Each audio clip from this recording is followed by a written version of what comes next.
ট্যাংরা মাছের চটচটি রান্না করার জন্য আলু বেগুন কুচি করে নিয়েছি। ধুয়ে রাখা ট্যাংরা মাছ রেডি করেছি।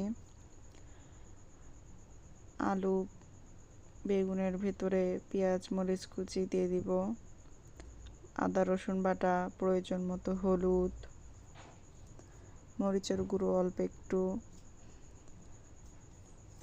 স্বাদ মতো লবণ এবং সয়াবিন তেল দিয়ে দিচ্ছি কিছুটা। দিয়ে দেওয়ার পরে হাতের সাহায্যে মাখিয়ে নেব।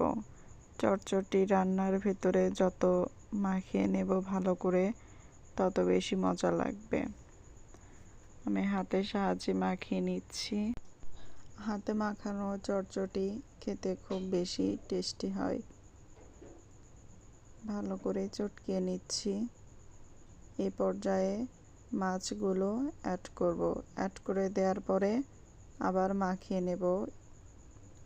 প্রয়োজন মতো পানি দেব যেন সেদ্ধ হয়। খুব বেশি পানি দেব না, অল্প পানি দিয়ে ঢাকনা দিয়ে ঢেকে চুলা পুড়ে দিয়ে দিব। এই তো 5 মিনিট পরে বলক এসেছে, কিছুক্ষণ পর নামিয়ে নেব ঝোল শুকিয়ে গেলে।